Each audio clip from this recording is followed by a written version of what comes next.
Hey traders, and welcome to the trading channel. In today's video, I'll be showing you guys the analysis that went into the trade you see on your screen on the pound yen. And I'll be showing you guys exactly how I got involved in this trade when it started as a breakout, but I decided to get involved before the breakout actually happened. I'm going to take you guys through the entry reason why I decided to do that and the analysis that led me to believe this market would be dropping very soon. If you're brand new here to the trading channel and you enjoy free educational content about Forex trading, then make sure to click that little subscribe button and click the little bell to be notified whenever I come out with new free educational content about Forex trading. If you'd like to learn more about how you can catch breakouts and make up rules for a breakout strategy that you can use before the breakout even happens, then make sure to keep it locked here through the intro and disclaimer, and I'll be right back to talk to you guys a little more about this pound yen trade.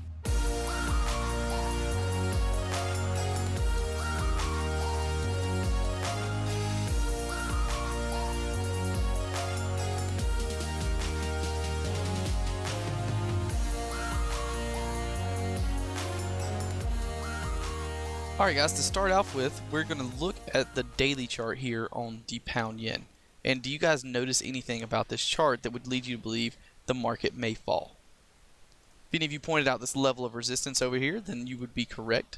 That was my thoughts, is that this market has now pushed up into this level of resistance, major level of resistance that was respected before between the 148.42 area and 1.4719 area. Since the market has pushed into this area and then been pushed directly back down by well over 400 pips now at this point, that leads me to believe that that's a major level of structure and this market may continue to fall for a while. And with my expectations being that this market makes it at least to here and possibly even down even further to here, I had reason to believe that this market had plenty of room to move to the downside because at this point we had already broken below this level of resistance here. So with daily structure coming together like that, I decided to go ahead and drop down to a smaller time frame and look for an actual strategy, and that's what I'm going to share with you guys today. So let's go down to the 4 hour and take a look at the other aspects that led me to believe that the pound yen was going to drop. We have a move up into a daily structure level in red here that you see, and then we have a reversal signal, guys, and a reversal signal for me is pretty simple. I wait for the break of my first structure support level when I'm in an uptrend. So if I'm in an uptrend, I'm waiting for the market to create a support level, then break through that support level. And that's what signals to me that this market may be ready to reverse trend. This market's been in an uptrend for a while here on the 4 hour chart. So that means the market is somewhat exhausted and ready to take a little break, possibly even reverse trend for a little while here on the 4 hour chart. And as you could see, even if we reverse trend here on the 4 hour chart, we still have a while before we hit structure on the daily, which is going to be my very important levels of structure that I expect the market to go between. So that would be the pre-analysis behind the actual trade. That's the analysis I do on my higher time frames in order to get ready for the strategy that I used in order to get into this trade. And now for the conditions and entry reasons here on a lower time frame on the 4 hour chart, simply put, I was waiting for a strong move down like this one here, and then the creation of a flag, triangle, or pennant. And as for an entry reason, I wait for 3 tests of the original resistance level, and after the 3rd test, I trade a close below candle. And guys, close below candles are very simple. Let's say this is a green candle. Sorry, I'll change the color of that candle here in just a second. Let's say this candle is a green one, then I would be looking for a close below candle that looks something like this. As you can see, this candle closes below the previous wick or the previous low of the previous green candle. Once that happens, that's my entry after the 3rd test of a resistance level while a flag, triangle, or pennant is being formed, and that's exactly how I got involved in this specific trade. And guys, I really don't like when professional traders post trades or post strategies on courses or even here on YouTube with very subjective rules. And one of the most subjective rules of this strategy would be looking for a big move down and then the creation of a flag pattern, right? I'm sure a lot of you have dealt with this before where in your strategies your rules are too subjective to follow consistently, and what I mean by that is, for the example of this strategy, what would classify a big move? What if I had 4 candles that dropped half this amount? Would that be a big move down? Because unless you have rules like that, then it's going to be very hard to consistently trade a strategy. And of course, there are a number of other examples of subjective parts to a strategy. For instance, where can I draw my lines on a flag pattern? Do I draw the lines on the wicks of candles? Or do I draw the lines on the bodies of the candles?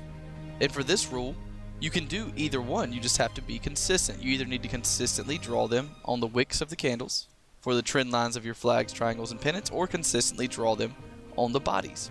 And these are the kind of rules that most traders never take the time to create or learn. And that is one of the main reasons that most traders cannot stay consistent with a strategy. And guys, if you're one of the traders that's having trouble creating a consistently profitable, non-subjective strategy, then I offer some very simple alternatives and videos like this here on YouTube where I show you guys techniques on strategy creation, and I also have a number of different rules-based trading strategies that I teach in the EAP training program. And what I'm going to do is leave a link to that program in the description and in the top right hand of your screen. So if you'd like to learn more about that, then click those links. And otherwise, let's get back to this pound yen trade. As I was saying, guys, you could create non-subjective rules for both of these. We just talked about our trend line for our flag and triangle patterns. So you need to be non-subjective whether or not you're going to place the trend line on the bodies of the candles or on the wicks of the candles. And as for the big move down, you can use rules such as, I need a move down that's a certain number of pips. Maybe you need a move that breaks structure. So we talked about this earlier. This move did break through this support level. So maybe part of your rules could be, I need a move that breaks through a support level with at least a 100 or 200 pip drop on these pairs with larger ATRs like the pound yen. So maybe you need at least a 200 pip drop and the market to have just broke below a support level. And just like that, guys, you have a non-subjective way to trade breakouts. Now you know exactly what you're looking for. Now you know every time you're looking for the market to come off a daily level of structure, you're looking for a drop of at least 200 pips below a previous level of 4-hour structure, and you're looking for the creation of a flag pattern based on the rules that we just discussed. And then if you'd like to get involved before the breakout happens, remember the entry was 1 test of resistance here, 2 tests of resistance here, and after that 3rd test of resistance, waiting for a break below, close below candle like we just discussed here. And that, guys, is every aspect that you need for a rules-based trading strategy. And as you can see, guys, if we would have waited on this breakout, there's no way we would have been able to get involved in this trade. I don't like taking breakouts whenever they close this far down unless this market would have pulled back. So the close of our candle would have been right here, and that would have set me up with a very large profit target, which means I would have had a smaller chance of actually hitting my target. And I don't like that, so I like to wait for pullbacks if I have to wait for the break of the trend line, especially if we break the trend line by that large of an amount. So what I'm going to do is actually go ahead and compare and show you guys the difference between catching this breakout as it breaks out and catching the breakout before it breaks out as I did. So here would be the trade setup if we had caught the breakout on the breakout.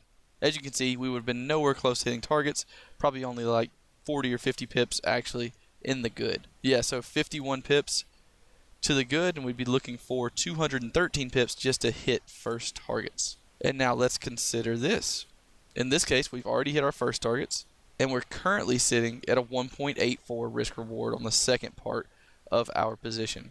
And let's say the market does make it down to our first target from our actual breakout entry. If that actually happens, we'll be looking at a 3.68 risk reward on that position. So guys, which one would you rather have?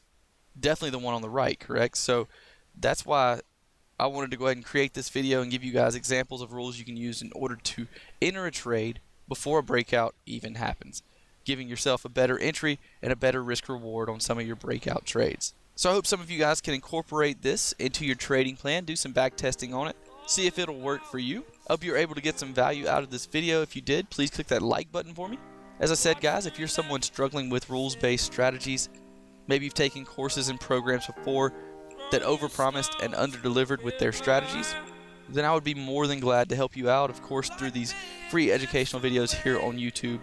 Or if you're interested in learning the rules-based strategies that I use every day in the markets, then you can click the link in the description below or click the link in the top right-hand corner of your screen to the EAP training program, With that program, of course, you'll get the strategies that I use, a full training course, along with emailed analysis on trades that I plan to take 3 to 5 times a week. I wish you guys the best of luck on your future trades. I hope you have a great weekend, and I'll talk to you guys next time.